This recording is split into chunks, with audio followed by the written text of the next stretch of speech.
English winners.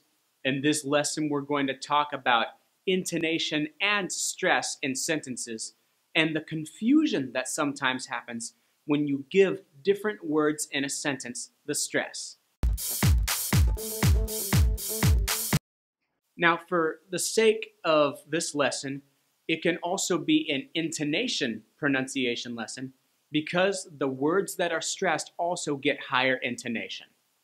Before I go on, let me give you an example sentence that shows you exactly what I'm talking about. I bought the headphones for him. I bought the headphones for him. The way I just said it, and you can repeat after me, I bought the headphones for him, is just regular pronunciation of that sentence. We have our content words, bought, headphones. I bought the headphones for him. Now we're going to play with stressing different words to show you how the meaning of the sentence changes and what you are trying to communicate, how that changes just by stressing a different word. Now, when you stress a different word other than the usual content words, that means you are stressing that to the exclusion of something else. Let me give you an example. I bought the headphones for him. By stressing I bought the headphones for him, I'm saying I bought it to the exclusion of other people. She didn't buy it. They didn't buy it. I bought the headphones for him. Next example. I bought the headphones for him. I bought the headphones for him. Now, not all headphones are equal. Some are better than others. So I didn't just buy any old headphones. Oh no, I bought the headphones, the best, not the not so good headphones. Let's do 3 more examples just with this one sentence. You'd be amazed how many different meanings can come from just the same set of words. I bought the headphones for him. I bought the headphones for him. So in this one, headphones is already a content word, but I added that higher intonation. Now, I bought the headphones for him implies that, yes, I bought the headphones, but not anything else. Maybe he's walking around with an iPhone 10 at the time of this video, and headphones. So people might look at that and say, wow, you bought that for him? I bought the headphones for him. That means I did not buy the phone, okay? I bought the headphones for him. I bought the headphones for him. In other words, I didn't buy the headphones for myself. I bought the headphones for him, the male other person in this conversation, for them to enjoy. And last, I bought the headphones for him. I bought the headphones for him.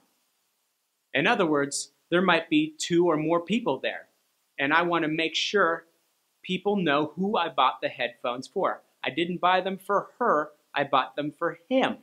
I bought the headphones for him. Can you see how if you stress the wrong word by accident, English speakers might start asking you more questions? Let's say you meant to say, I bought the headphones for him, but you said, I bought the headphones for him. Then an English speaker might say, oh, you did that? When maybe you weren't trying to draw attention to yourself, you were trying to draw attention to the headphones, right?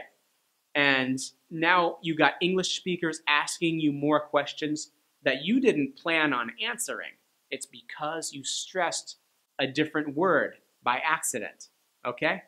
But this type of word stress can be done intentionally, on purpose, to draw attention and so that people will look at whatever you want them to look at.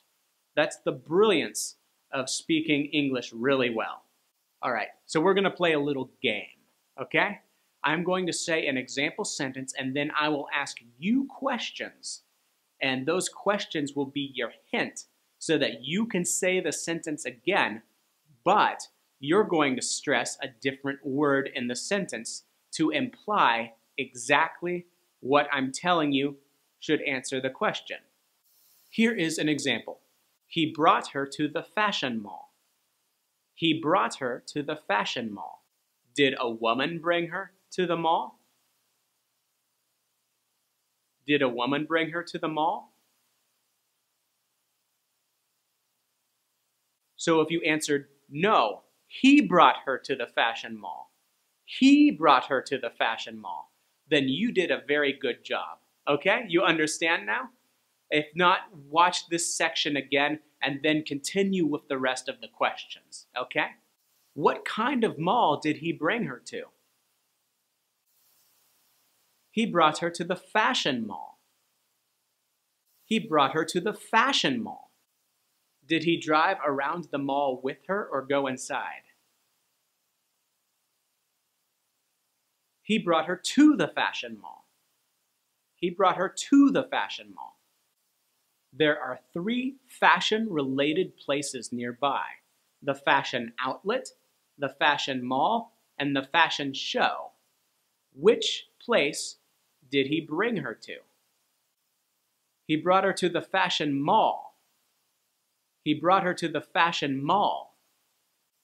There are 5 malls in this city, but one has the best shops and is the most popular, and the others are not so popular. Which mall did he bring her to? He brought her to the fashion mall. He brought her to the fashion mall.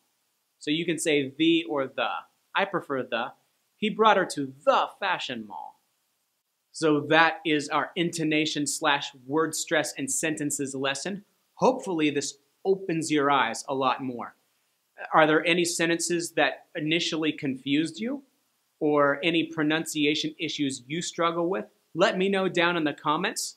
Now, English is a stress-timed language, and a stressed-time language can sometimes be challenging for people whose first language is a non-stressed time language, like Korean or Japanese or something like that, okay? So if you are Korean, you might like the Korean pronunciation playlist, and of course you're also welcome to check out the regular pronunciation playlist right over there. Until then, keep on winning, English winners, and I will see you next week.